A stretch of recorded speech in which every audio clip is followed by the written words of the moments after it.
ẹ kú jókòó gbogbo èèyàn, a kí yín ẹ kú farabalẹ̀ wa látàárọ̀. Èmi ní Èsúsúpọ̀, so tí mo jẹ́ ọ̀kan lára ọmọ ìdílé Eléṣù tí mò ń ṣiṣẹ́ láti san rárá bí wọ́n ti máa ń kí oríkì Èṣù. Èṣù yìí ó jẹ́ ọ̀kan lára àwọn òrìṣà èyí tí a máa ń bọ láti béèrè ọ̀nà àbáyọ sí iṣẹ́ tàbí sí àwọn tí a fẹ́ mọ̀ tí kò yé wa. Èṣù táwọn yìí kìí ṣe pé bóyá ó jẹ́ adíjà alẹ́ ní gbogbo ayé, kìí ṣe pé bóyá Èṣù yìí ó máa ń da nǹkan rú.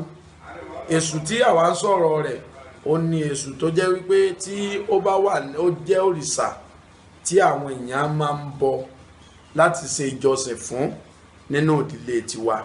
So èmi tí ẹ ń wò lójú ìwòran yín yìí mo jẹ́ ọ̀kan lára àwọn ọmọ tí wọ́n bí ní ìdílé Eléṣù, èyí tí àwọn àgbàlagbà tó máa ń pe orúkọ rẹ̀ ní alágbára. So alágbára yìí Èṣù ni wọ́n gbà pé ó ní agbára nínú àwọn òrìṣà, ó jẹ́ ọ̀kan lára àwọn òrìṣà tó jẹ́ wípé kò sí ibi tí ẹ fẹ́ lọ ní ipa àwọn òrìṣà tí wọn ò ní sọ̀rọ̀ tó jẹ mọ́ ọ̀rọ̀ tí yóò fi Èṣù hàn ní gbogbo ọ̀nà, ní gbogbo agba tí ẹ bá dé. Níbi òrìṣà oríṣiríṣi tó wà, Èṣù yìí kò ṣeé yọ tiẹ̀ sílẹ̀ nínú gbogbo tí a bá ń ṣe pọ̀. Kì í ṣe Èṣù pé ó máa ń da nǹkan rú o, kì í ṣe Èṣù tó máa ń díjà lẹ́ o. So Èṣù is not Satan. Good. Èmi Èṣù Dámiláre Eléṣù nílùú Ọ̀yọ́ ní ìdílé wa Eléṣù ni pẹ̀lú Èṣù Sátánì o.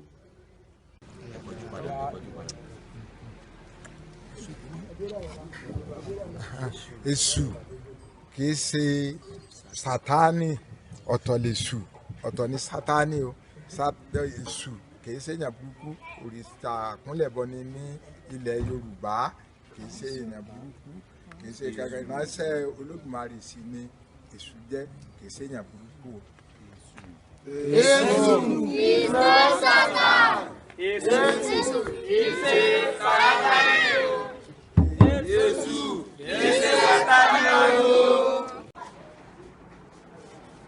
Èmi ni Mọ́rákìyọ̀ Fátòkun Jayéọlá, ààrẹ ìṣẹ̀ṣe of Ọ̀yọ́ Empire láti ọ̀dọ̀ Aláàfin Ọ̀yọ́. Èṣù kìí ṣe Sátánì o, òrìṣà ní Èṣù láti ọ̀dọ̀ Olódùmarè ló sì ti wá. Èṣù is not Satan. Èṣù is not Satan. Èṣù èsì ẹ̀fọ́ Ọlọ́run o. Èṣù ẹ̀fọ́ Ọlọ́run o. Òrìṣà ní Èṣù. Òrìṣà ní Èṣù.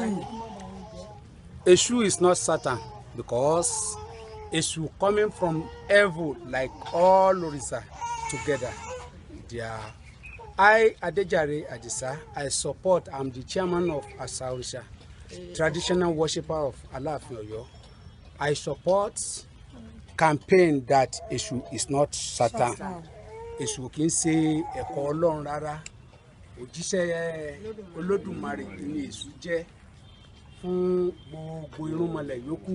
Gbogbo ọ̀rọ̀ tí irúnmọlẹ̀ yòókù náà bá ń bá Olódùmarè sọ ni Èṣù ń lọ jíṣẹ́ wọn fún Olódùmarè. Èmi ni Ògúndélé Òkègbèrò Kórèdé Àbọ̀kì. Mo fọwọ́ sí pé Èṣù kìí ṣe Sátánì, kìí ṣe ẹ̀kọ́ Ọlọ́run, òrìṣà ní Èṣù, torí pé Èṣù kìí ṣe ọ̀tá Ọlọ́run. I, Obadaisi Odetunde, I support Èṣù is not a Satan. Èṣù is an Orisha.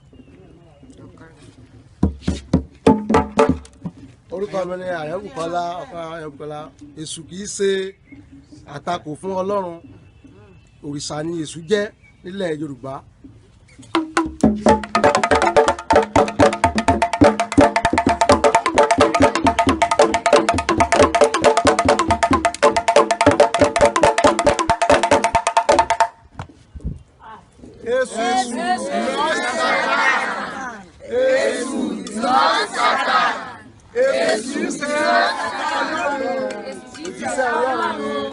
Òrìṣà ní Èṣù, òrìṣà kìí ṣe Èṣù kì í ṣe ọ̀tá Ọlọ́run. Ìránṣẹ́ Olódùmarè ni Èṣù.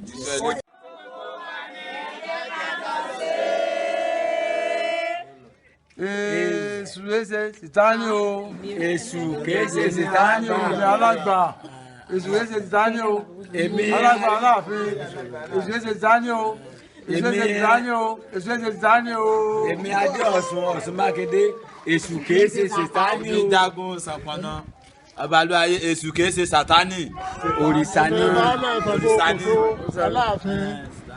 Èṣù kìí ṣe Sátánì o, òrìṣà ni o. Èmi olóyè Ṣàngódélé Ibú Owó Ẹlẹ́gbùn Ṣàngó Aláàfin mo kọ̀ pátápátá Èṣù ṣe Sátánì o. Èmi olórí Ọya Aláàfin of Ọ̀yọ́ Èṣù kìí ṣe Sátánì o.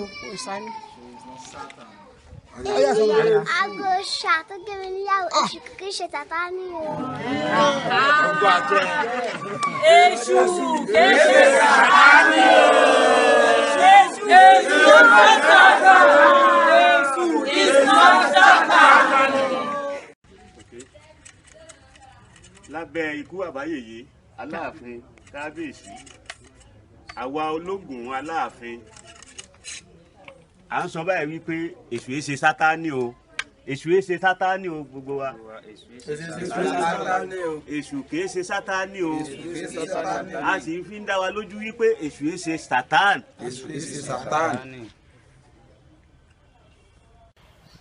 My name is Paula Gomez. I'm the culture ambassador to the Aláàfin of Ọ̀yọ́, and Èṣù is not Satan.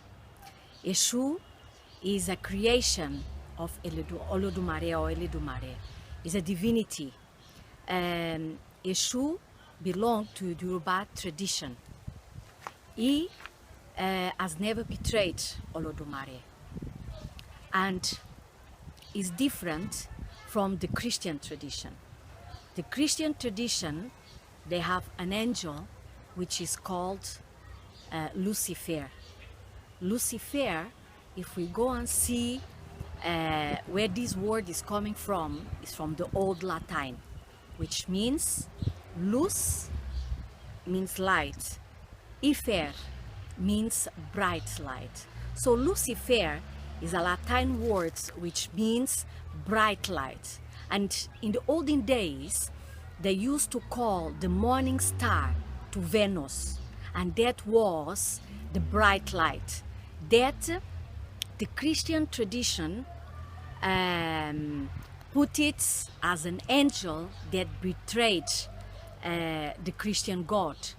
But in Yoruba tradition, Èṣù is not Lucifer.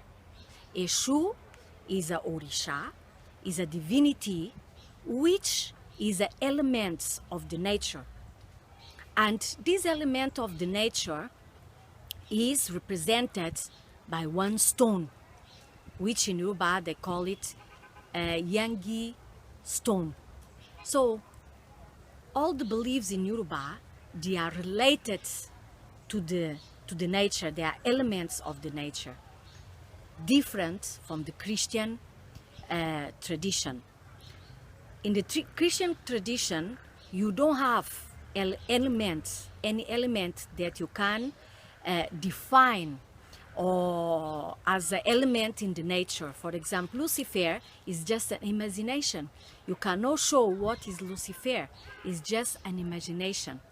And to this Lucifer, this angel that has betrayed the Christian God, they have called him Satan. And Satan is a Latin word as well, which means to oppose, to be against. So it doesn't have Yoruba origin. It's Christian tradition, which is different from Yoruba tradition. Èṣù is not Satan. Èṣù is Orisha.